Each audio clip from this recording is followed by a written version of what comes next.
say? What you say? Oh, that you only meant well, 'cause you did. Welcome to the OC, bitch. What the fuck is up, gamers? Welcome back to the OC, bitches. Yeah, it's been a while. It has. Yeah, a lot's been going on. It's been busy and everything. I was happy that there was like a little recap of the first 2 episodes at the start of this one when I started it. It showed all the highlights. Yeah, me too. Yeah, I mean, I think we've said, like, we've just been busy, honestly. I've got, like, the finals of my uni stuff, and I've got some work stuff going on, so I'm kind of just that meme that's, like, Nicki Minaj, Roman Reloaded, all the time. Yeah. Yeah, no, things have been busy, because, like, I'm moving in, a week, so that's been a lot of my time. And plus, new Pokemon Snap came out, so, you know. Yeah, we had to take a Pokemon sabbatical, but we're back now. It's not easy when you have to spend, 100 hours playing new Pokemon Snap to find times to do other stuff. No, so, it's not my fault. No, I really don't think anyone can blame us, so we tried our best. But we're back. Yeah, I guess, we can do the recap of the recap. I think we'll explain stuff, I guess, as we go along. But pretty much the only thing is so Ryan, bad kid, Sandy's his defense lawyer, and then now Ryan's living at Sandy's place, and Sandy's rich, and Seth's his son, and I guess the main thing that happened is that I don't know, I'm just going to assume you guys know the basis of the OC, but the main thing we'll get into, because it's the start of the episode, basically, Ryan decided to stay in one of Kirsten's, show homes, which then burnt down, as Ryan and Luke were having a fight. It's all very fucking dramatic, and then they fessed up to what happened. So yeah, we start the episode with Ryan in jail. Yeah. So Sandy comes to go visit him in jail to talk to him about everything. And basically, Luke is getting out of jail because his mommy came to pick him up because he's, rich and has a family. But Ryan is kind of stuck there because, his mom's obviously missing and is not coming to pick him up or anything. So, he's basically just still there. And, I mean, there's some good news, which is, Kirsten's company dropped all the arson charges. So I guess that's kind of good. It's just he doesn't have anywhere to go. Yeah, that, and I think they say, Luke doesn't have any priors. Yeah. I can't tell if he's meant to be in juvie or if he's in, adult prison. Because can't tell. I can't tell because on the one hand, Ryan looks like a baby. I know he's played by an adult, but he looks young. And then there are men with fucking mustaches and tattoos. Yeah, I don't get it. Matt and I were talking about how baby he looks, even though fucking Ben McKenzie is 27 years old, and I'm just thinking about the comparison of Ben McKenzie in the OC to the fucking Dear Evan Hansen trailer. Just how that is the most senior citizen 27-year-old actor I've seen in my life.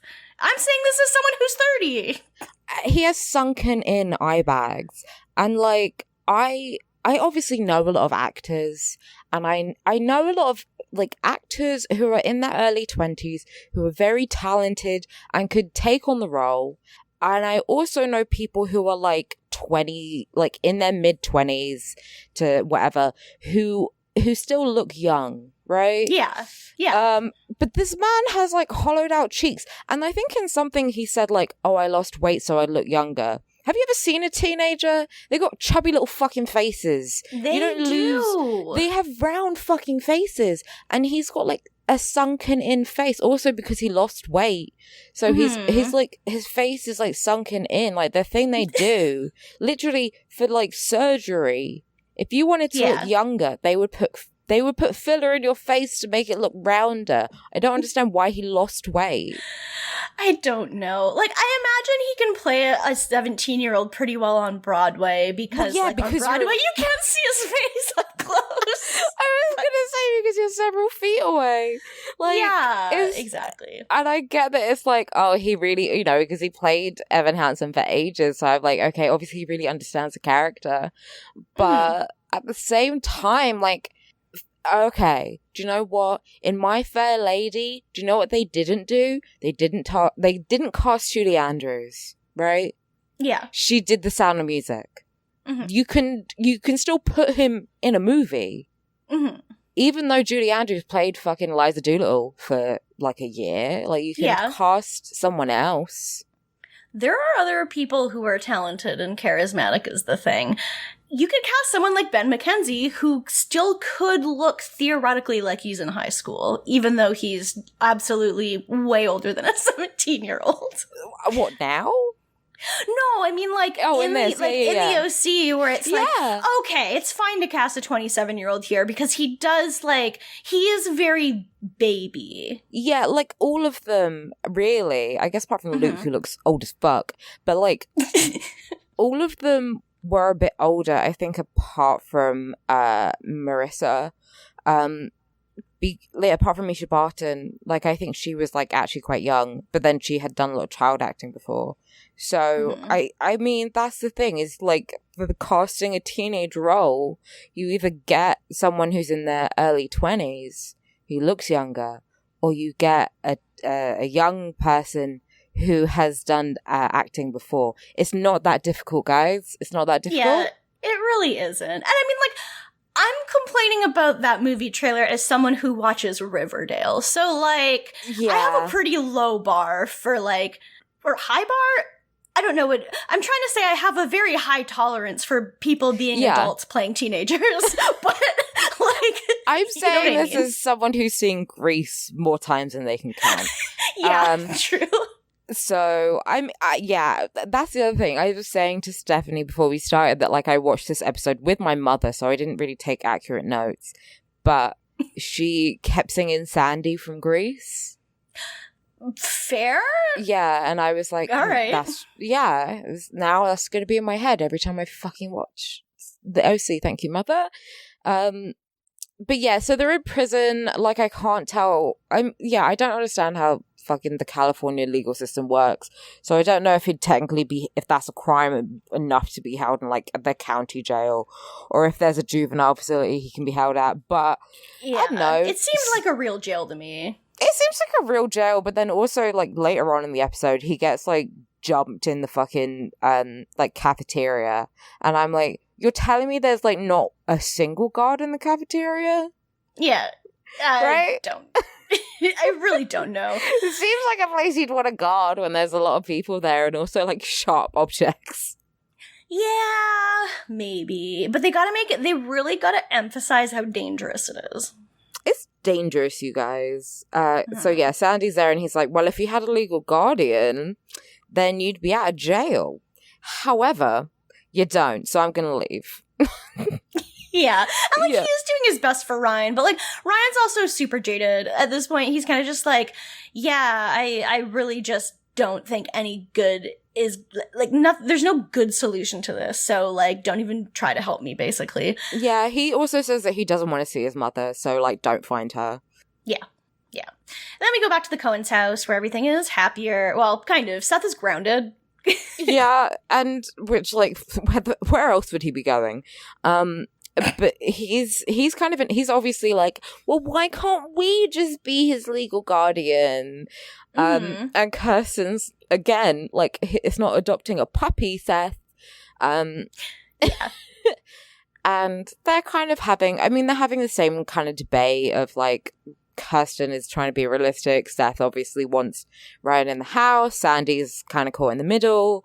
But the other thing is, so Kirsten is planning, she's part of, like, the planning committee, I guess. The Noopsies?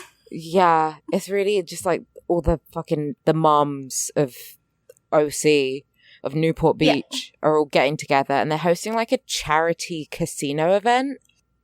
Yeah. And as they come over, they're like, Julie's like explaining to one of them, like, no, this isn't the house that burned down. It was one of other ones. Like, good thing Kirsten has all these developments. And like, Sandy's just like overhearing them talking. And then as he heads out, because they're kind of just being extremely judgmental about like, oh, they brought Ryan into this community, like, blah. And he's just like, oh, I'm gonna go find another kid to bring home. Like, maybe I'll bring home a black kid this time or an Asian kid. See you later, everybody. And they're just, like, staring at him. And I'm like, oh, Sandy, marry me. But yeah, he's like that. And I mean, also the woman who's like, this house looks pretty good considering it was meant to burn down yesterday. Like, how well stupid done. Is she? Hello?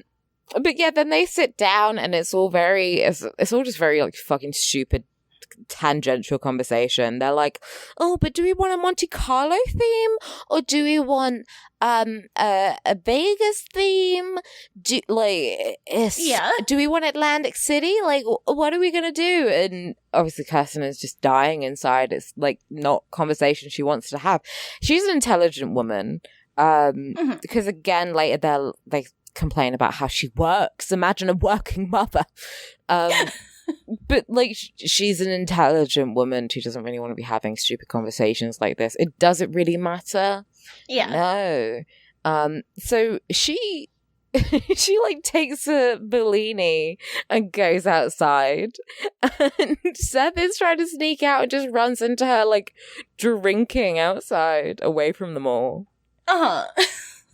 It's good. And he's like trying to sneak out because he wants to go visit Ryan, and he's obviously grounded. So Kirsten's just like, what the fuck do you think you're doing? Like, no.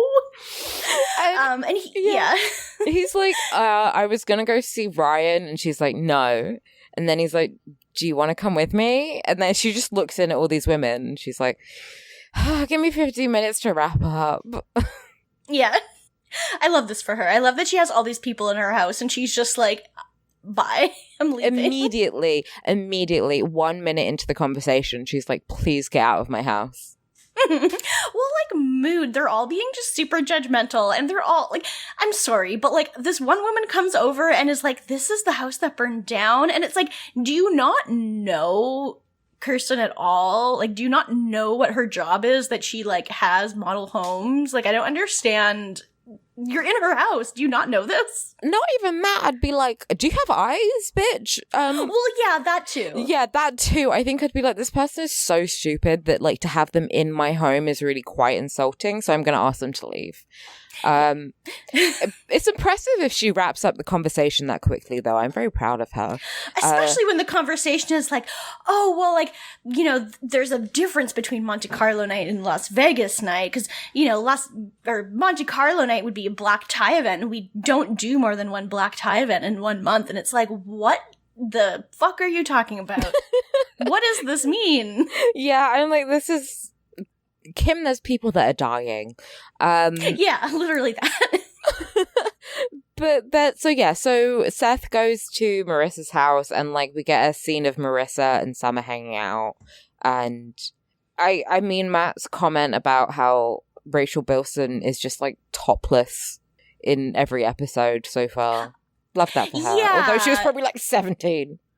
I don't know how old she was at the time, but she very much like, because the first 2 episodes, like the only time she shows up has been at parties where she's in a bikini, and then she's like in this episode and she's like, I don't care if your dad sees me topless, I'm taking my shirt off and putting this on instead.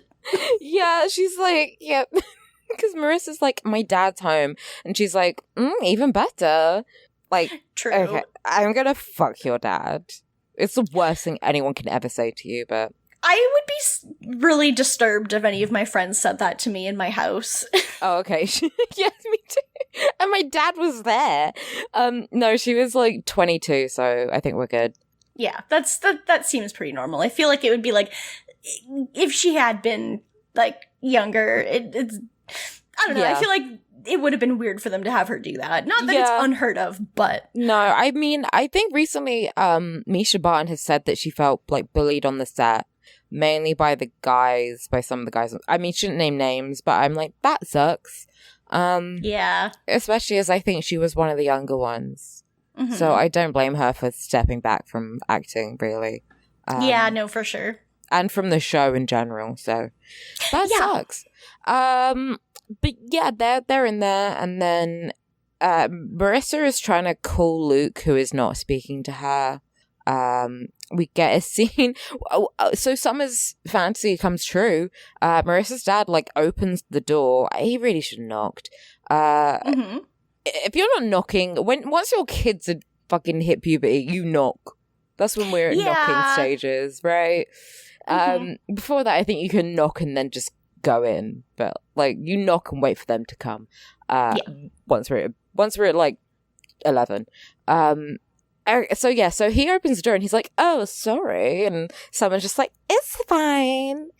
And Seth's there, and he asks Marissa if she wants to come, and she says no because the whole Luke situation like is kind of awkward, and also Summer's there, so she doesn't really want to ditch Summer. It's I don't know. Seth seems to take it kind of personally when I don't. He's also being a little creep too. Like when he sees Summer and his face is just like literally you can hide your face. Like you cannot do that face when you see someone else with. He literally is just going kind of like,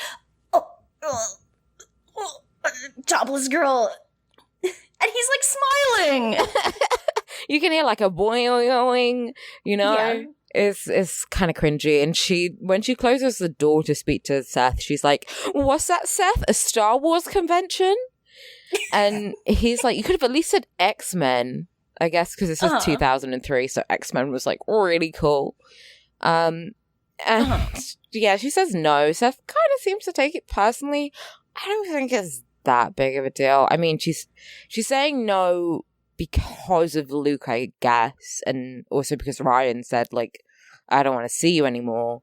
But at the same time, I don't know. She doesn't really owe him anything. She knew him for like a fucking week. Yeah, like it is.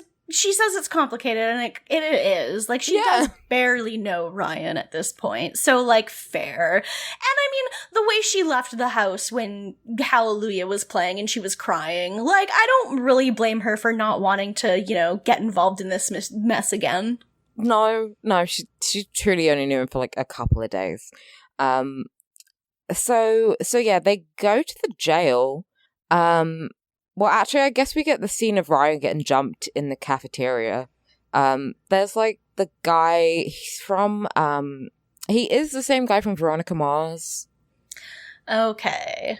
I've only seen a few episodes of Veronica Mars, but... Yeah, same. But I recognized him, and then it was in the trivia for this episode.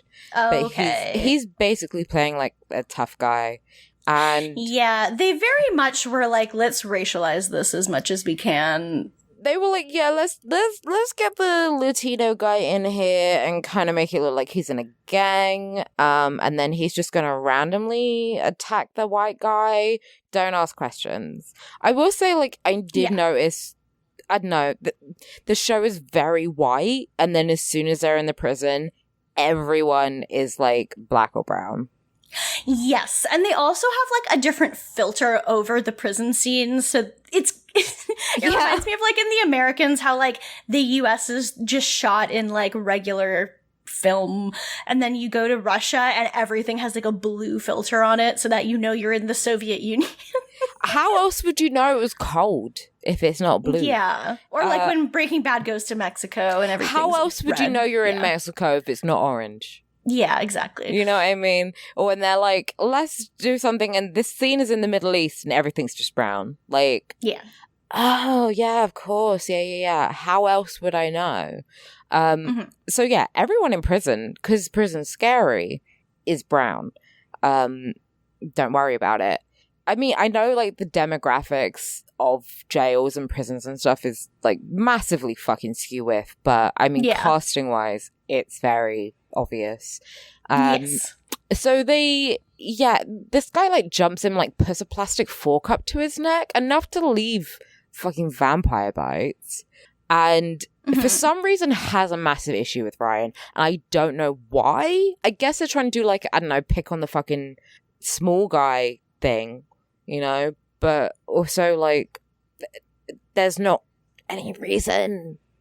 Not really. Like, there's one part in this in the episode where Ryan is like walking and he kind of bumps into this guy's shoulder, and the guy's like, "I'm gonna fucking kill you." Exactly. It's like it's like a lot. It's like, I don't know if like it like the only thing I could figure out is like, is it because he's white, or like is it just they're like picking on the pre-boy or something? But it makes sense. No idea. To me, I don't know. Obviously, I've not been to prison, but like it makes sense to like if a guy bumps into you, like, fucking don't do that again, I'll fucking kill you. Why you would jump someone in front of everyone, I don't know. For literally no reason. Like, I don't know. Unless you're trying to like look like a fucking tough guy. Which I get, but like, why would you nearly fucking stab a dude for what? That's a bit much. I don't know. So that we know Ryan's in danger, and if he doesn't get out soon, he's gonna die. Yeah, how else would he figure out that maybe being in jail is like bad? If it's not obvious, you know? Yeah. That scene is like unnecessary because in this scene it's like enough. So. Kirsten and Seth are going in. Obviously, they're like shitting themselves, and they're just in the waiting. They're in the fucking visitor center. Like, calm down. And they go and sit down with Ryan, and they're like Seth's talking to him. Kirsten's just kind of standing there, I guess. And the guy, the crazy guy from before, I would say like crazy. He starts like catcalling Kirsten, and it's really awkward. He's like, hey, smile for me, pretty lady. Again, no guards. No one to getting him to stop. And especially, like, I feel like in visitor areas is absolutely one of the places you would have guards. Like, absolutely. You would have loads of guards in that set. Like, you would have loads, because especially one where there's no like barrier in between them. It's just like it's like, you know, the one from Arrested Development, like everyone's just at tables. And there's no touching, yeah. No touching. Exactly. No touching. So there's no guard to be like, hey, shut up. So he's catcalling her, and Ryan's like, hey, watch it. And he stands up for Kirsten, does he get his shit rocked?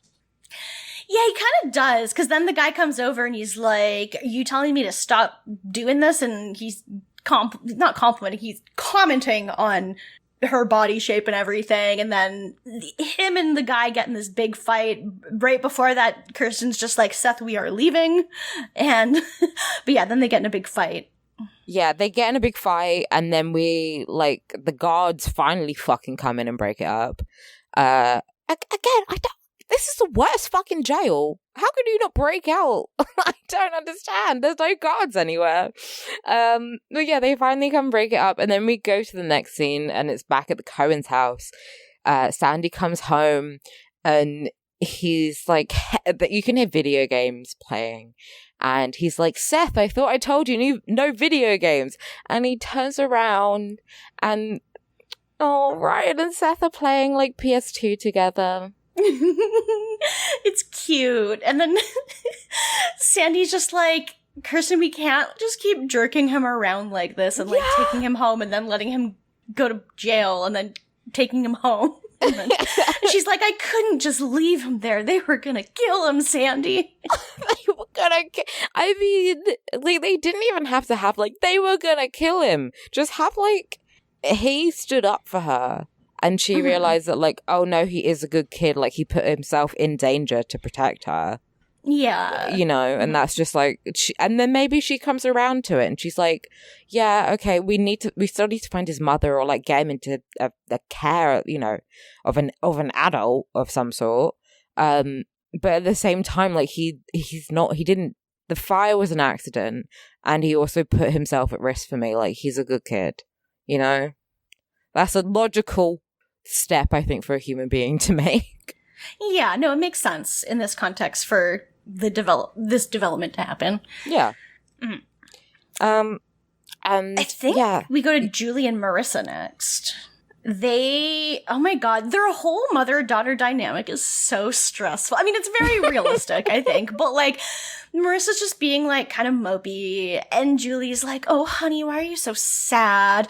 Just because, you know, that boy is in love with you, but you only knew him for like a day. And Marissa's like, he doesn't love me, Mom. And she's like, well, why doesn't he love you? Are you too good for him? Like, is he too good for you? I was like, that's how my mum reacts to things. If I'm like, yeah, the boy, I'm like, this boy, I got dumped. She's like, but why would anyone dump you? I'm like, exactly. But yeah, it's just so weird that she's like, why are you sad, honey? Just because someone's in love with you. Like, she didn't actually ask why she's sad. She doesn't care. No, not at all. She's just, it's extremely patronizing. And then just Marissa kind of eventually just, because Julie keeps going on like, you can't throw away everything you have with Luke for some delinquent. Like, you just, you know, you need to just go all in with Luke and blah, blah, blah. I mean, okay. We learned a little bit more about Julie, that like she kind of grew up like working class, but Marissa has not. So it's not like Marissa needs to marry up. And also like she's like 16. Who the fuck cares? Like, Julie didn't marry the guy she was dating when she was 16. Yeah. Right? Yeah, no. I know that moms are just like this a lot of the time, but it's very like the Marissa-Luke relationship really just doesn't. I mean, I know she just wants, well, this is not exactly what she wants. I was going to say she just wants her daughter to be happy, but like, I feel like that's not true. No. But she wants to have the illusion of thinking she wants her daughter is happy. The perfect family, I guess, of, you know, my daughter has like, a nice, handsome boyfriend who she'll end up marrying, and they'll have beautiful children. She doesn't seem to really care about like Marissa's career or like college or anything. It's more just like, oh, you put time and effort into this boy, so obviously you need to stick with it. That's not how it works. Like, Mom, and how much kid says slurs. I don't want to marry him. Yeah, and how much time and effort has she put into him? She's like 16. She must have only been dating him for like a year tops. Like, yeah, probably. It's a little ridiculous. And Marissa's kind of just like, to get her mom to go away, she's just like, you know what, Mom, you're right. And Julie's like, yeah, I know, and walks away. Yeah, it's just so fucking weird. Julie is just like, I fucking love Julie. I still haven't listened to that OC podcast yet. The other one that's probably better than this. But I do really need to, because I fucking love her. Yeah. She is one of the best characters on this show. Like, terrible person, terrible person, but like, great character. We love Julie Cooper. I know soap operas in the UK are kind of different to soap operas in the US. Mm-hmm. But the thing that unites them, or one of the things, is a soap bitch. Like, every soap opera needs just like a fucking glamorous, beautiful woman who's a fucking bitch. Yeah. But, like, you love to hate her, and that's kind of Julie. Like, this is a bit different to a soap. Like, it does, I think, get a bit more into, like, I think she gets more character development, you know, further down the line. But right now, you're just like, ugh, with her, like, velour tracksuits. Yeah. I fucking love the woman. Absolutely that. Yeah. She's incredible. Yeah. Yeah, and she has some really good moments this episode. She gets to do a lot more than the last couple. We'll get there. But in the meantime, Kirsten doesn't really know what to do with Ryan, because, like, he's just at home and she has stuff to do and is like, well, what am I supposed to do? Like, take him with me? And Sandy's like, yeah, bring him. The ladies are gonna love Ryan. The Noopsies will love him. Yeah, they're like, oh, yeah, no, they're not. They fucking are terrified of him. Yeah. And so is this where afterwards they set up the party, or do we have the thing with Sandy next? I think we go to them setting up the party next, I think. Yeah. So they go to set it up, and Julie's there and she's talking to the women, and she's like, oh, Kirsten's here. And then she sees Seth and Ryan. She's like, oh, hi. Very fake, obviously. Mm-hmm. Marissa and Luke are also there, so you get the kind of thing of, I think we hear a little bit earlier from Ryan and Seth that like Ryan basically tells Seth what happened, and Seth is like, just take it back. Yeah. Just take it back, that'll work. Seth doesn't know anything about anything, but I don't think Seth fine. has ever spoken to a woman that is not his mother or maid. No. But we'll see. And so they're Ryan's like trying to talk to Marissa. She doesn't really want to talk. Luke is finally kind of talking to her a bit. And it's just awkward teenage stuff. There's not too much that happens right here. Yeah, not a ton. It's just kind of like the dynamic of who is talking to each other at the moment, who's not. Mm. Then we get the king shit fucking Sandy scene. I want to marry this man. The whole time though, I am like, did I mention this last? Who fucking knows? I'm like, this Peter Gallagher is the most Irish fucking Catholic motherfucker. And he's meant to be like, this like fucking Jewish kid from the Bronx. And I'm like, your name's Peter Gallagher. You're not Jewish. Yeah. No, there's anything wrong with that. But I mean, it's debatable, like, whether Gentiles should be playing Jewish characters. But I am like, Peter Gallagher? Really? Yeah. But this is a king shit moment, right? So, Julie and the other unnamed fucking stupid woman they're talking so fucking loudly in this cafe. Like, oh, well, Kirsten shouldn't have brought this delinquent there, you know, she set this fire, and she just doesn't pay attention to her child because she's too busy working. Mm-hmm. And that criminals in our backyard. Yeah. I mean, I guess he technically, like, he hasn't actually done anything, which if they had bothered to ask, they would know. He just happens to be in the wrong place at the wrong time, you know? And also, I guess we're not going to get into, like, how poverty affects, you know, what happens to you in life. But yeah, he's just been in the wrong place at the wrong time. He's not technically a criminal. Really. Yeah. So Sandy overhears, obviously, he just happens to be in the same cafe, but I think you could hear them in Belgium. Yeah, no, they are so loud. Just ridiculous. He goes over to their table and just sits down with them, and Julie just looks extremely astonished. And then he takes a piece of their muffin. Literally just grabs it right off the top and takes a bite, and she's just staring blankly, and and he's like, oh, Julie, I heard you. I just thought I'd sit down with you ladies. Yeah, I mean, it's so funny because you're from Riverside, right? I'm from the Bronx. Riverside isn't all that different from the Bronx, right, Julie? And I don't think Julie had told anyone that she probably grew up poor. She's like, in fact, Riverside isn't that far from where Ryan's from. Yeah, and he's like, and this is a community that welcomes outsiders. So, you know, I'm not offended by what you said, but I'm just disappointed, you know, as you know, knowing that we both come from poor neighborhoods and we're both so accepted into this community. Just it's so funny.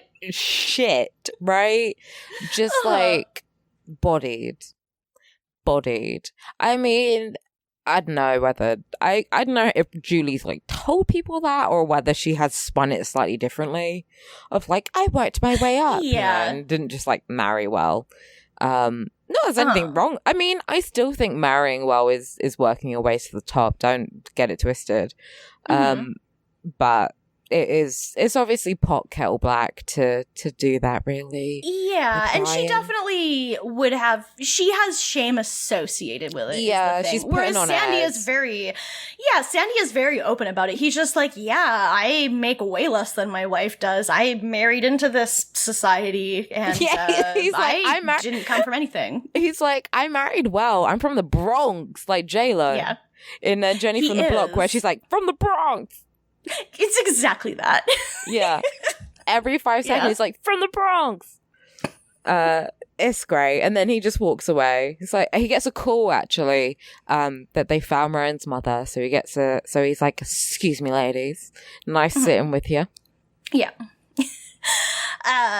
we get a nice little cute scene with Seth and Kirsten and Ryan, where Ryan's like, oh, what do you do for a living anyway? And Seth's like, you're never going to understand it because I'm smart and I don't understand it. And Kirsten's like, explains it to Ryan, and then he's like, oh yeah, I get it because I've worked construction before and I'm, smart in a different way from your son. I don't even know if Seth is smart in a book way. Like, Seth isn't even like a nerd in the way that he's like intelligent. He's literally just like, I like stuff. He's pretentious. That's it. Yeah, he's just fucking pretentious, which doesn't equal smart. It just means you know about stuff. It doesn't mean you know things. It means you know about stuff. And just because people don't like you doesn't mean you're smart. I wish more men understood that, in fact. I wish people were like, just because people don't like you doesn't mean you're some fucking tortured genius artist. It just means you're annoying. Yeah, exactly. And that's what the case is here. But yeah, he gets it. And I like this scene because I like to see Ryan and Kirsten get to bond a bit because they haven't really had a ton of like good scenes together yet. But it's nice. And I think like further on, like you definitely see like a bond between like her and Ryan. And I mean, I guess it's weird. It's like, let's put the blondes together and the little brunettes together. But that is kind of how the family dynamic evolves. Yeah. And it's very cute. It's good. And then we get Julie complaining to Jimmy, being like, Sandy was so rude to me earlier. He came up to me in front of my friend and said I was from Riverside. And he's just like, honey, you are from Riverside. What are you talking about? She's like, it's the way that he said it.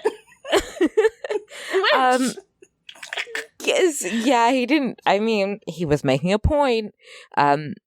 But I think this is also where Jimmy tells, because Julie's going off about the Cohens, and Jimmy basically tells her that like Kirsten loaned them $100,000, and be nice to him. Yeah, and she's just like, excuse me, like that. Do you know how this makes me look? And it's like, obviously Jimmy's not going around telling people about the loan. Like, I don't think it makes you look like anything unless anyone somehow found out, but it should be more like you're mad your husband didn't tell you that you were in debt that bad. Yeah, that's kind of bad.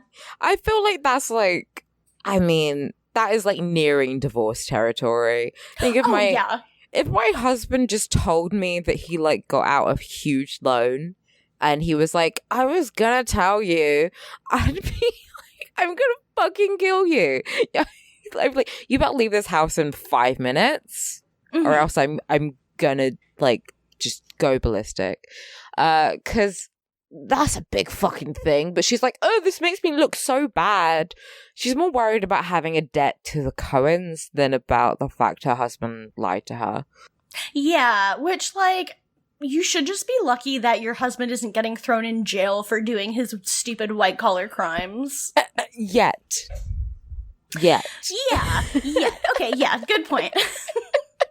But she should be lucky about. She should be happy that's the case. She should be fucking livid at him that they were in like that much. Like, how do you lose that amount of money? First of all, right? Yeah, it's pretty bad. That's pretty fucking bad, dude. And then, but yeah, so they have that fucking scene, and then we meet Ryan's mother again, right? Yeah, Sandy finds her. She's like working at a laundromat. And and yeah. He talks to her. He says, like, I'm Sandy Cohen. I'm your son's lawyer, and like he's been staying at my house. Blah blah blah. She seems. I mean, she's a lot different than last time we saw her. Since last time, she like screamed at him to get out of her house. Yeah, and well, like last time she was definitely drunk, and now she's definitely working. Drunk. Yeah, possibly high. Like she seemed like she was not in a good place at all, and now she's clean apparently, clean and sober, and has been for I guess since then. It seems like it's been like a week or two, I think she says. Yeah, because like Sandy invites her over to like come see Ryan and everything, and so when Ryan, Seth, and Kirsten get home from like their whole day, Sandy's in the living room with Ryan's mom, and then they all have dinner together, and she starts kind of like talking about all this stuff, like how Trey wouldn't let her visit him at prison, but like she also broke up with her boyfriend AJ, who is like, he was kind of like a big part of the reason why things were so bad, I guess, because like he was hitting her and hitting Ryan and like making the drinking worse, and it seems like it sounds just like it was a bad situation on all ends. Like, I think maybe like his dad left, or at least his dad was abusive in some way, and that she's like, the drinking got real bad with this ex-boyfriend, but also it seems like a problem that she kind of had before that as well. Which obviously is not going to lead to a good home environment. Like it just, and the money situation has not been good. Like she was working at this restaurant, and she's like, oh, but I left there, and whereas like they fired you. So it seems like money's been turbulent as well. Like anything, like pretty much, what you can imagine a tough situation to grow up in is what Ryan was growing up in. And then as she's bringing it up like pretty casually and also very openly, and it's something that Ryan is like probably triggered by in terms of like genuine PTSD, and then also the kind of shame of his people he wants to look good in front of, like there's the shame that comes with that as well. So he storms off. It's very uncomfortable. He seems also just very tired of hearing these excuses about how she's kind of making all these excuses like, oh, it was like all kind of AJ's fault, but now that he's gone, things are going to be a lot better, and just all this stuff that he's just like, I'm tired of hearing this. And when he storms off, she does follow him. And you get the vibe from Ryan that like this has happened before, not necessarily that she's told him to never come back, but that, she might have had other boyfriends and she's blamed, oh, it won't be like that. It won't be like the last time, It was just that guy was shit, but this one will be fine. Or I'm not gonna date anymore. Like, it's definitely, you're right. It's definitely like a repeated situation. Absolutely. Yeah. Because she's like, it's gonna be different now. And like, I think, the whole thing about her like being clean, obviously, like any amount of time sober is great. But I think to like look after a kid, I wouldn't say a week without any sort of like rehab or like, thing in place that we know of at least. It's really like, I definitely do not blame Ryan for being like, this is bullshit. And he does want to go home with her, but he storms off, she follows, and she apologizes for being a shitty mum. And then she starts doing the thing where she like compliments him, kind of, where she's like, you're my last hope, and like, you're the good one of my sons, and you're the smart one. Like, you've always been the smart one. And then she also makes the comment about, oh, now we have these people, these rich people who are willing to help us, which we've never had before, she makes it sound like that's going to solve all their problems, which I don't think that is how it works, but and I don't really think you should be. I think it's good enough they like took your fucking son in, really. I mean, I'm always like, scam the rich, but I'm also, I think I was like, they took your fucking son in when you just kicked him out. He could be anywhere. right? Yeah. And you didn't seem to be looking for him. So, because she could have very easily fucking looked for him. She could have just gone to the police station. But she doesn't seem to be looking for him, which is a big question. And that also doesn't seem to be one that either of the Cohens have asked, like, you know. But yeah, I mean, yeah, they took him in, and I don't necessarily know if you should be relying on them. And I don't know if that's what she was implying, but it's very uncomfortable. Yeah, and I feel like Ryan feels that way too, where it's kind of just like, yeah, no, these people have like actually been very kind and, you know, caring about me and everything. And it's not like, oh yeah, they're just going to come in and, you know, pay all our bills or something and get us on our feet like that. And she's known them for less than a day. So, and she's just kind of assuming. Yeah, they have not promised anything in terms of that. So it's kind of presumptuous. But she's like, no, she's like, oh, I'm going to change, blah, blah, blah. And I guess he believes her for now. I guess he's kind of just willing to give her a shot for the moment. Because like we see them the next day and it looks like him and his mom went out shopping or something. Like they were out, or they went swimming maybe, I think she mentions that she goes in the water or something. Yeah. And when they get back, Kirsten is like, oh, well, because Seth had just talked to her and been like, come on, Mom, like, I don't know if this is a good idea. She doesn't seem like a very good mother. Like, I think we should, like, I don't know, I feel like Ryan should still stay with us. And he kind of just puts the idea in her head to maybe, like, have them stay a tiny bit longer. Because she's like, oh, why don't you stay? I mean, you're not living anywhere permanently right now. Why don't you just stay a little bit longer? You can come to our casino night and that will be fun. Because, you know, of course, inviting a recovering alcoholic to a big drinking party sounds like a fantastic idea. To a place with an open bar. Cool. Yeah. Very normal and regular to do. I mean, I guess we'll get into Kirsten's drinking eventually too. Yeah, but, which made this whole episode like really awkward because and they're like watching Ryan like struggling with his like alcoholic mother, and then I'm like, and you're gonna get another one. Yes. It's just so But like at first his mom does kind of go, oh no, like I thanks for inviting me, but I shouldn't go to a party or anything like that. And she's just like, oh no, come, like we'll give you something to wear, you'll look nice and it'll be really fun. And so eventually she does agree and they're gonna stay, you know, with the Cohens like a tiny bit longer, like probably a couple more days. And so they all go to Vegas night. They decided on Vegas, I guess. And this party is so fucking bananas. The amount of, like, party planning that went into this in the span of, like, a week or whatever, turning into this, like, massive... Like, I know they're rich people, but this is fucking ridiculous. Yeah, there's all these, like, neon lights and stuff and, you know, casino table, like, tons of tables and roulette machines. And I am, you know, all the money that this would have cost, I guess you guys could have just donated that to charity. But that's my favorite rich people thing, is they're like, we're having a charity gala. And it's like, if you guys just wanted to have a party, just say that. You guys can just have a party. That's fine.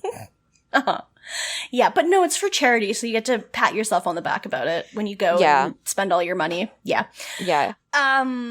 So yeah, they go and they do that, and so Ryan's mom starts gambling a bit, and he's kind of standing by her side the whole time, like they're hanging out. They seem like to be getting along fairly well at the moment, and she's just like, look, Ryan, you don't have to babysit me the entire night. Like, go see your friends. I'm having a good time. You go have a good time, and it'll be fun. Sure, that was a great idea. Yeah, let me just leave my recovering alcoholic mother alone in a place with an open bar. I mean, because he sees her, like she flags down a waiter or whatever and asks for like a tonic water, and she's like, see? Yeah. I still don't know. I'm like, doesn't seem to have like a sponsor or anything. I mean, that's the thing. If she had said like, look, I'm going to AA meetings, I've got a sponsor, I'll go to this event, and like if it gets tough or I can call them, then you can be like, okay, yeah, you've got a system in place. Or any sort of thing. Or she had gone to a rehab facility, or she was just talking to a therapist or something. Mental, like, addiction and recovery is a very big thing. It's not something you can just be like, okay, I'm clean now. Oh, yeah, no, for sure. It's definitely something where, like, I would never expect her to suddenly just be recovered. Yeah. And it's, like, such a TV thing of being like, woof, well, glad I've, even though I've had addiction issues for years now, turns out I just need a good hug, and I'm all right. Yeah, turns out that's all I needed. Yeah, turns out I just needed the love of my son, and now I'm okay. Mm-hmm. So Ryan goes to Marissa and tries to talk to her, and she's like being nice to him but pretty distant. Like, well, first of all, Luke is like watching them. Yeah. But also, like, she wants to be polite, but she also just doesn't want to stir shit up, and is kind of like still getting over their last encounter. And so after Ryan walks away, like, I don't know, I think her and Luke seem to be kind of mostly normal after this. Like, she apologizes to him and is like, I shouldn't have left you at the party to go see him. That was weird. Yeah. And I think he kind of accepts that, I guess, which is whatever. Seth, though. So he gets, like, I guess he's, like, talking to Summer, and Summer wins at a game, and so Seth walks away, and then she loses. I think she just figures out that Seth is a lucky charm, and she's like, you're not going anywhere, Cohen. And he's like, whoa, hubba hubba. Well, she doesn't even know his name. She keeps calling him, like, Stanley, and like, I think literally anything but Seth. I think she literally calls him Sandy at one point. That's very good. She's like, I know your dad's name. She's just going around hunting for DILFs. It's a mood. And then she wants him to blow on her dice because she's superstitious. I mean, I just watched a fucking episode of The Nanny where this exact thing happened, so I think it's a sitcom, like, staple. But it is a thing. I tend to go out for a cigarette at 3:30 just to check on the DILFs, I'm opposite of, like, a primary school, so they all come pick up their kids, so I'm just like that, like, hi, boys. Yeah. But yeah, so that's what Seth's doing, and then we get a bit where Julie, I think this is where Julie comes over, and she's like, oh, Kirsten, Sandy, I just wanted to thank you for that loan you gave us. Well, she says it to just Sandy. She's like, I just want to thank you for that loan you and Kirsten gave us. $100,000 is very generous. And Sandy's like, oh, yeah, don't worry about it. What are friends for? And then Julie goes over to Jimmy and is like, he didn't know a thing about that loan. It's so cartoon villain. It's so funny. Also, just the entire editing of this whole part of the episode is just fucking bananas. Like, the amount of moving parts in the casino of everything going back and forth of, like, checking in with Ryan and his mom, and then checking in with Marissa, and then Seth, and then Sandy and Julie, and then just everything happening simultaneously is just a lot to take in. It's very good. It's a very well done episode, it's a well thought out scene. It's good. Yeah. Because again, we kind of check in with so many people that I guess we'll just kind of go with the stories a bit. Because Sandy is then, like, later on we see Sandy talking to Kirsten. It's like, why didn't you tell me you did that? Like, I'm not mad you did it. I'm just mad you didn't tell me. Because Kirsten says it was my money, and Sandy's like, I know, it's not going to be my money. It's more than a fucking year. Yeah. He's just mad that, like, she didn't tell him about it.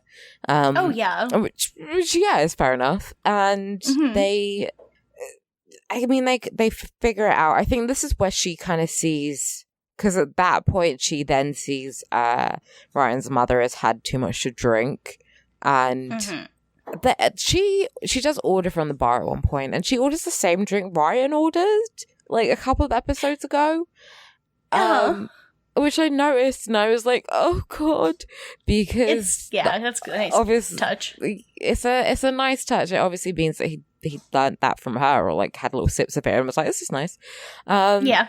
And so that was like a good detail I noticed. And she notices she's had too much to drink, and she falls over at one point over a table.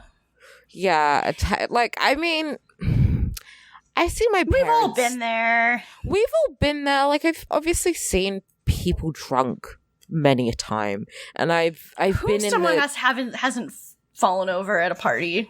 Yeah, I mean, I've seen my parents had too much to drink several times. There was actually one time, so like once a year, my mum's boss had like tickets to some racing event, like horse racing, and I think they had like a little booth or whatever, box, that's it, they call it a box. They had a box, and like, my parents would go. It was like a work event, but obviously it was laid back, and they had an open bar. And one year I was too young to go, and also I don't want to be around old people or watch horse racing. But one year, my dad came back completely legless, completely nearly like the drunkest I've ever seen him, pretty much, right? And was just talking like absolute shit, and didn't remember it the next day. And my mum was like, he was flirting with every single woman that walked past. Oh my God. I think she wasn't even offended because they weren't attractive. He was just like, any woman that walked past, he was like, hi. And then the next year, my mum came back, and she'd like got so drunk she fell over and had like grass stains on her knees. My God! I think at that point they stopped going. But it was just it was just kind of funny that like the first year my dad came back completely drunk, and my mum was pretty much sober. Or is like started drinking, then realized he was having too much and was like, "Oh fuck," and sobered up. And then the next year, the exact same thing happened with my dad.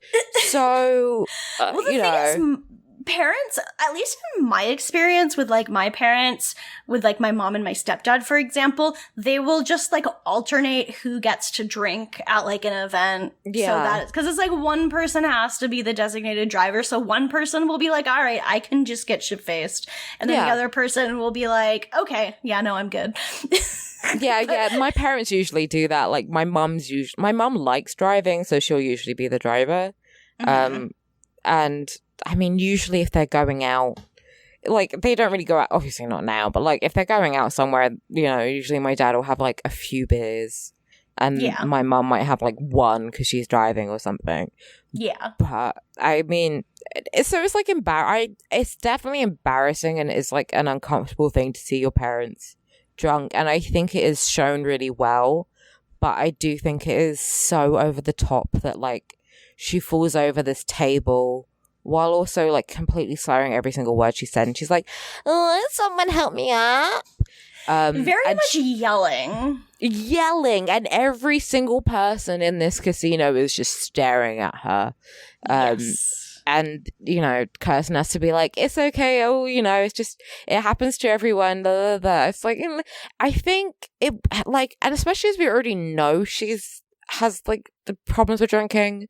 I don't necessarily know if it needed to have gone that far, that she was completely wasted. Obviously, I mean, I know it's different with different people, but like, obviously it makes sense that like once she drinks hard.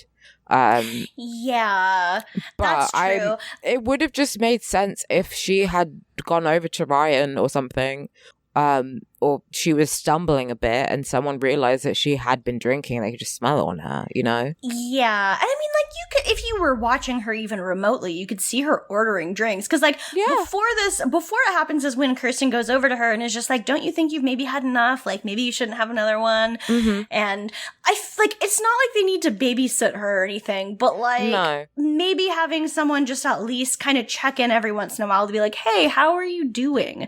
Like, even if she wasn't an alcoholic, it's like, you don't even know anyone here. Yeah. Like, maybe check in on her. Yeah, they definitely could have done it in a more subtle way of even just like someone went over to her and they were like, realized she was a bit drunk and they were like, are you okay? She's like, yeah, I'm fine. Then, they could be like, well, let me have some of your drink then. And it causes like an argument or something that makes a public scene without her just being, I don't know, like, just like, I'm just gonna fall on this table.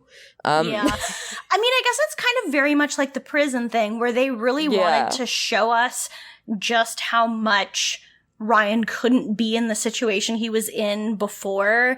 Like, no, we can't just leave you in prison because you're gonna get fucking murked. Like, we cannot leave you with your mother because clearly she is being irresponsible and just wouldn't be good for you to go home with her. Like, they kind of had to play it really over the top to make it like, well, we guess we really don't have any choice but to keep you here, huh? Yeah. Have you ever, this is deep, this is good, this is another reference only for the British people, but there's this clip of like Katie Price, who's like a famous for being famous person over here, and she's on this like daytime talk show, and she's like, this is real, but like, her life is just incredibly dramatic.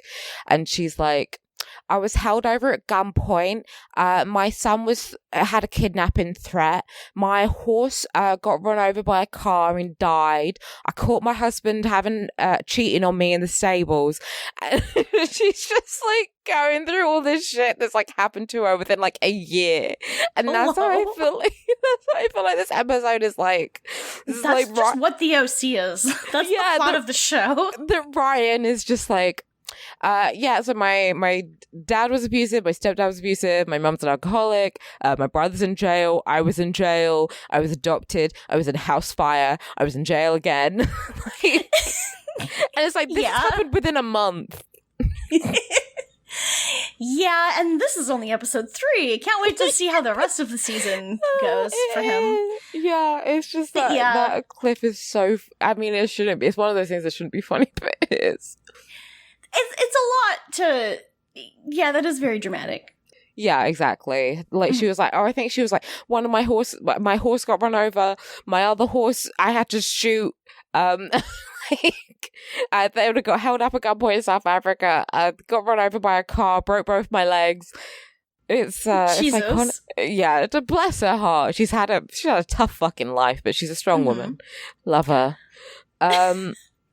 So the Cohens kind of, actually Luke and Seth come over and pick her up because Ryan is understandably like frozen, by all this, and so Seth and Luke pick her up, and Ryan kind of snaps out of it, and helps her a bit, and the Cohens leave.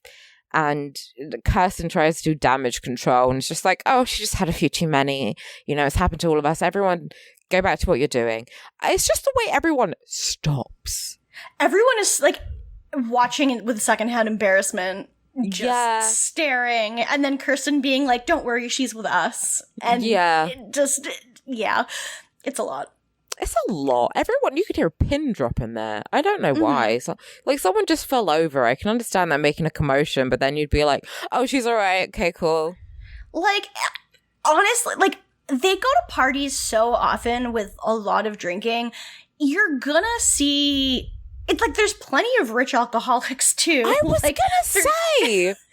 There's plenty of rich alcoholics. You're absolutely gonna see this happen at other parties too, with only rich people there. Like, you're telling me that like none of these women have a bit of an issue with some pills? Come on. Yeah. They're all stuck, apart from Kirsten, they're all stuck at home all day.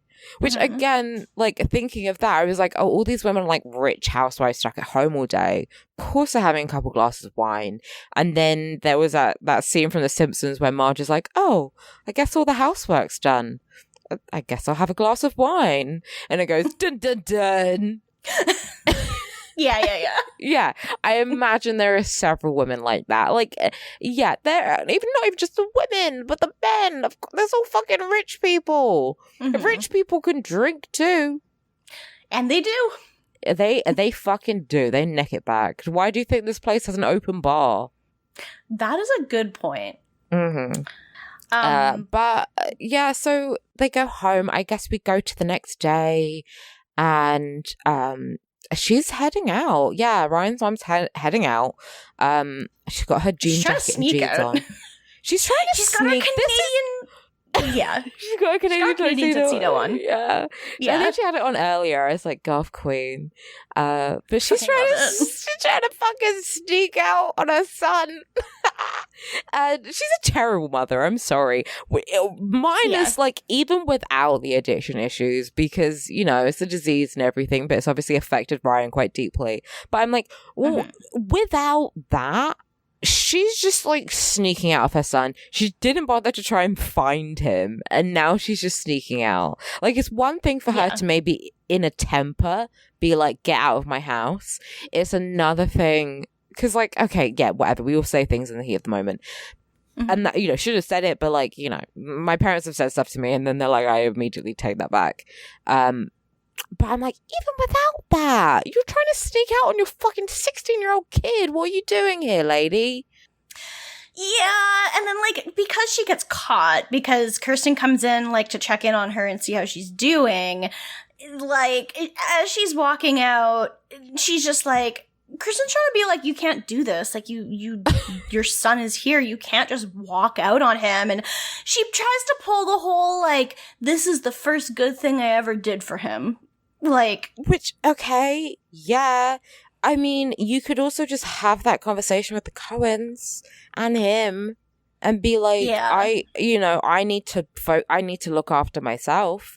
That's a good thing for a parent to do. To be like, no, I need to look after myself before I can look after him, and maybe I should, I need to get clean, basically, like, for a longer period of time, or, you know, get a system in place, whatever, that's fine. But, like, maybe have that conversation beforehand, and maybe let him know that you're just walking out and leaving. It's like when people, like, leave fucking babies in baskets, you know, on nunneries, except the baby already loves you.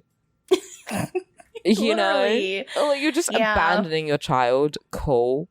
And she says to Kirsten, like, he deserves a real mom, and, you know, mom that loves him, and I can't do that. You know, a good mother. And I'm like, ugh. Well, you know, I guess like Kirsten is a good mother, but is the whole time I was watching this, I was like, oh, I know she's gonna have her own problem with like alcohol, and Ryan's got to go through that twice. Like, ugh. It's a lot. Yeah, it's a fucking lot. But then, of course, Ryan comes out before she leaves, and so he sees her walking away, and they just have like a knowing look of him realizing, oh, this is happening. Okay, great. And then she gives him a pathetic wave. He's like, oh, my mother traumatized me yet again, and now she's just abandoning me without saying goodbye. Okay, cool. Oh, poor Ryan. God, it's amazing. I mean, I know we were like kind of ribbing on Ben McKenzie a bit for just doing a James Dean impression. His acting does get a lot better, and I think it was really good this episode because, like, you definitely, once you get more of Ryan's backstory, you're like, oh shit, this kid's been through a fucking lot, and he's still a nice kid, but he is just a bit, you know, he's a bit troubled, you know, and I think he does that well throughout most of it. Of Ryan is he's a nice person, he's a good person, but definitely he just needs to learn to love and trust people, which is difficult. I can imagine after going through all of these things we've talked about today.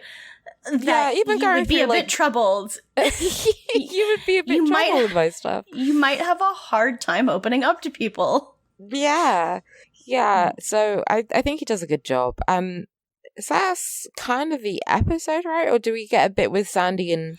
Yeah, it's really just they come back inside and Sandy's like, "Oh, where's Ryan's mom?" And Kristen's just like, oh, Ryan's gonna stay with us now. And they have a nice moment where they check in and are like, oh, are you okay with everything? And they're just like, yeah, we'll get through this. And then Seth and Ryan just hanging out together.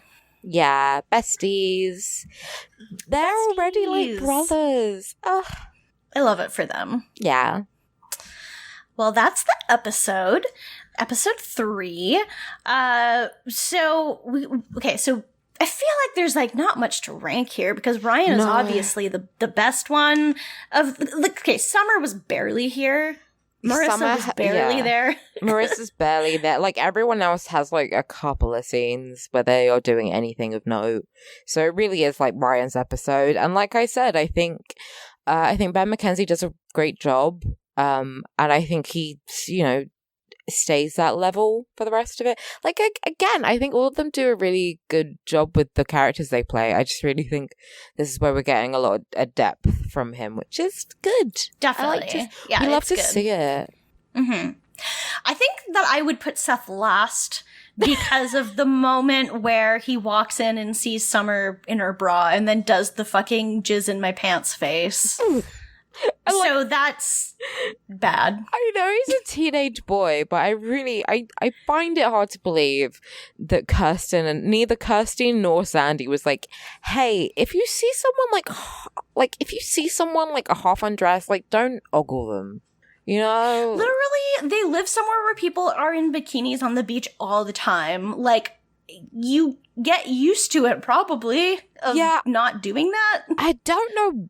I mean, I don't know where the thing came from that, like, a bra is somehow scandalous, but a bikini is fine. It covers up literally the same amount of flesh. In fact, I have my bikinis cover up more than my bras, just by, like, a teeny tiny amount. But that's because I got Mahusa boobies, and I need as much support as possible. So if I'm swimming, I need support. Yeah, we don't want them coming out. I don't want them popping out, so my bikini's got me covered. Mm-hmm. And I don't know where that came from, but I struggle to believe that like they raised him to be like, yeah, it's fine to just look at a woman's boobs. Yeah, it's normal to just stare. And it's normal to just point. Yeah. Yeah, to the point where she's just like, hello? Like, what the like she like I fucking hate. I don't hate Seth because I do think he's an interesting character in some ways, but I do hate some of the things about him a lot. I hate just like the way they wrote him. Like, I think if this was written now, this is the thing. I really, truly, honestly think they could do an actually really good reboot of the OC. This is, I mean, okay. My pitch, I suppose, is like, one, I would say make Ryan a person of color. Because it feels kind of like and it would be more obvious to just do that. He already sticks out. He sticks out class wise, like just make him stick out otherwise. And then you can have, I think, Seth, instead of being this like, because also Adam Brody, no one's ever found Adam Brody unattractive. Like, just make him at least a little bit weirder looking. Like, even if he just is shyer. But I think, because if you have a pet, like Sandy and Kirsten are obviously very nice people. I think that Seth would be nice. I think he would just like genuinely be awkward, but not in a way that's like, women are stupid. Just, in the type of way of like, I don't know, maybe he talks too much, or maybe he literally like is autistic. We spoke before about him being like coded that way, possibly. I mean, maybe just make the subtext text at that point, and like, it's not that he's weird, it's just that he's different, and because the kids there are so snobby, that's why he doesn't have friends. It's not because there's not really a reason why he doesn't have friends. Well, the reason is that he's annoying. Yeah. I think. Yeah. The reason is that he's just an asshole for no reason, but it seems like he's always been that way. Even when he grew up with all these people. So, like, Yeah, he thinks he's better than other people because of, like, the interests he has. Like, he thinks they're more intelligent than what the other people like, even though he's like, yeah, my interests are, like, comics. And it's like, that is not more sophisticated than, like, whatever the fuck Summer is into. And he has Like- the same music taste as Marissa, which, like, I don't know, maybe if he'd actually spoken to people and not been an arsehole, he would have had Yeah. friends. So, like, yeah, maybe just make it, make the subtext text at that point and just have that the kids are all just, like, snobby, mean arseholes. Their parents are rich, distant arseholes, so they're not nice people. And it's that Seth Someone has nice needs to be parents, gay. but just sticks out. True. Oh, I was just saying someone needs to be gay. Like, they could make Seth a gay... They could make Seth a lesbian. Make Seth a lesbian again, yes. Maybe they're all waspy assholes. And we're like, Yeah. what? And then we just have Seth as like a Jewish lesbian. And Summer could just be Summer still. And Summer's Summer. And then they can literally just be the meme of the two girls who are dating, who are the bimbo and the girl with the book. Yes. So yeah, okay, we've done it, right? Someone get Warner Brothers on the phone right now. Put this on after Riverdale. yeah. I mean, Seth would just be so much more tolerable if he was a gay girl.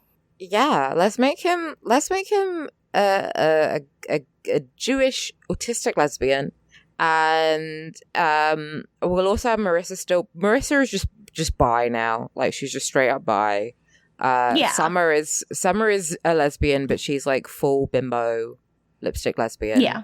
And then Ryan is there.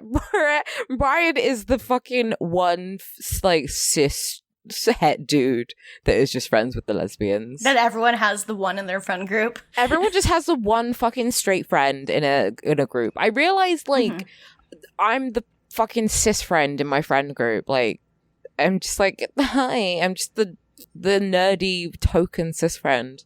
But that's fine. I love my friends. Mood. Big mood. We have a question in our Tumblr inbox. So if you want to send us a question, you can send it to citygirlsmakedo.tumblr.com/ask.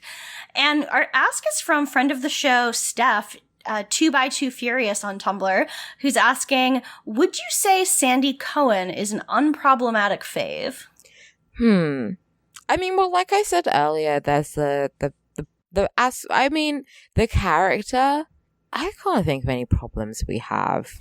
I mean, like, I don't know if anyone is even capable of being like an completely unproblematic person, which isn't like not something that it's not something you can really strive to be, I guess. No, it's essentially being perfect, which is obviously impossible. And I think from either in universe or like outside universe, no, but yes, like he's your good dad. You know when you like talk about like good dads and stuff, you talk about like good sitcom dads, like, yeah. And I was trying to think, like Professor Utonium, who again, big eyebrows. Maybe that's the winner. Big eyebrows. Maybe. But you know, like your Professor Utoniums or your I'm honestly blanking. There are no good fathers. You know what I mean? When you have like the best TV dads, like he's always there because he is a good guy. Definitely. And yeah, I don't think he's necessarily like, I don't know, like I think about him and I'm just like, yeah, in general, you seem like a pretty cool guy and I have no qualms with being like, he's one of my favorite characters on a TV show. But I also just like a lot of characters who really suck too, who are like terrible people. So it's not like I would have a problem with that even if he was. That's true. I mean, the way our favorite characters are like Julie and Sandy, like the dichotomy of man. Yes. Well, that's the thing is those are the best kinds of characters. Yeah. It's either like you're the blah, blah, huge bitch woman or you're the nicest man, the nicest, kindest man to ever exist. Yes. I think, and I mean, that's my ideal relationship is I'm just like horrible, evil woman and I just have some fucking puppy dog following me around. Ideal. Yeah. I would say, yeah, I'm with you. I think he's just like a nice guy. I'm vaguely remembering a part where, like, I think a woman he worked with had a bit of a crush on him. I think it was, like, again, like that Simpsons episode. Yeah. And he was like, no, you know, there was a bit of a flirtation there, but obviously he went back to Kirsten. Yeah, no, exactly. Yeah, he definitely doesn't, like, cheat on his wife. No. At any point that I know of. I don't know. He's generally a good person who wants to help people. Like, yes, he does live in a rich people society. I don't know if you can be entirely unproblematic if you're a rich person, even if it's from marriage. But for a rich person, I think this is about as good as you can be. Yeah, that's what I mean. I think the least offensive way to be a rich person is to, like, either to, like, genuinely be, like, self-made and also, like, give back most of it, or to marry rich. Because if you marry rich, it's not technically your money, so you only have so much say into where it goes. And also, I respect the hustle. Yeah, no, for sure. And, like, the job that he does do is very, like, he obviously, like, he basically said he makes less than $100,000 a year. He works with helping people, you know, get back on their feet and defending people who are being charged for crimes. Probably like, probably unjustly as well. Like, he's basically using his wife's money to do a good thing. Yeah, exactly. Because he gets paid, but, like, he wouldn't necessarily really be able to live off that by, you know, unless he lived quite, you know, close to the means. Yeah, at least not in the current lifestyle. No, definitely not in the current lifestyle. Yeah. I mean, he'd probably be able to have, like, a nice house or something, but he would be working very hard to afford that house, really. Yeah. And still being able to, like, you know, we can talk about it all day. I don't know how much people earn. But he's basically just, like, living comfortably and also doing a good thing. So I'm like, Yeah, no, for sure. It's fine. You know, if I met someone, they were like, do you know what? My partner is fucking loaded and I'm doing charity work in the meantime. I'd be like, fair enough, dude. Fair fucking enough. If it's, like, genuine work and it's not just like, oh, I'm gonna wash up some dishes, you know. Have a fucking casino night for charity in quotations. Yeah. And the other thing he does is he does try to make his son realize, I think he does put in some effort to making Seth realize just how privileged he is for being born into that life. Yeah. Like, yeah, no, maybe he should hang out with Ryan so that he knows what real people are like. Yeah, I think he does try, like, throughout the series as well to be like, I mean, you're not, like, your life is, like, easy as fuck, by the way. Just so you know. I mean, even with Seth, it's like everyone else is having the fucking trauma, you know? Marissa also has a Katie Price moment coming up of, like, she's shot and kills someone and becomes a teenage alcoholic and, you know. A lot of stuff, yeah. A lot of stuff happens to Marissa in, like, 4 seasons. More stuff happens to Marissa than anyone else. Yes. Yeah. And meanwhile, Seth is just like, oh, this really hot girl has a crush on me, and then this other really hot girl has a crush on me. Oh. Yes, that's a fucking baby. Oh, it sucks. It's so hard being rich. Like, you know. Yeah, I really feel for you, Seth. Life's hard. But yeah, that's episode, right? That's our episode. So we mentioned this in the Discord, but we did pause our Patreon right now, so I won't bother plugging it. So that's, well, I don't know, probably until we figure out when we can have, like, a more stable recording schedule, because we haven't put out many episodes recently. Yeah. But we are still putting them out, obviously. Yeah. If you want to send us money, just, like, manifest it for us. Yeah, you can just, like, give you my PayPal if you want. I was gonna say, like, just be like, Alex is gonna find £5 on the street. You know, just, like, imagine it happening, and then it'll happen. But or you could just, I don't know, fucking PayPal us. Like, but you don't have to do that. I was just joshing, yeah. Just joshing. Just joshing. yeah, so won't plug that, but if you want to find us elsewhere, you can find me on Twitter at Age of Oddish, and you can find me on Tumblr at Windfall Island, although I am posting there a lot less than I post on Twitter. Mm-hmm. And yeah, you can find me on Twitter at Alex Lavargo. I'm on Instagram at Alex King Chuck, which I guess I'm posting on both those pretty regularly, so it's me. Hell yeah. Well, thank you for listening. Thank you for tuning in. And we will be back soon. Oh, the other thing I wanted to say is because the Patreon is paused right now, you can go check out our backlog of Keanu episodes if you go to patreon.com/ I can't remember if we're patreon.com/countygirls. I think we are /countygirls. But, we're patreon.com/CGMD. If you go to patreon.com/CGMD, you can find the feed for all of our Keanu episodes, which is like 13 of them or something like that we've done now. So go check those out because there's a backlog if you're looking for more content. Yeah. Check us out if you want more of us. And on noisepace.xyz, you can find our creator profiles. Is that not it? It's XYZ. I said Z, right? You did, yeah. This fucking American seaman through osmosis has made me... I think I said Z the other day. It was really weird, so... God. Blame that. It's bizarre.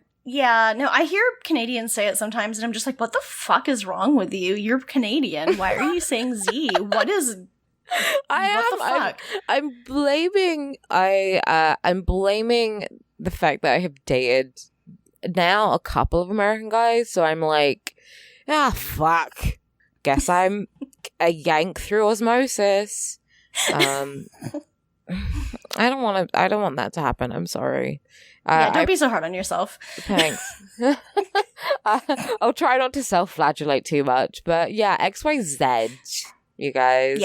Yeah. You can find our creator profiles. You can find the other episodes we've been on a bunch of other shows, and if you just can't get enough of us.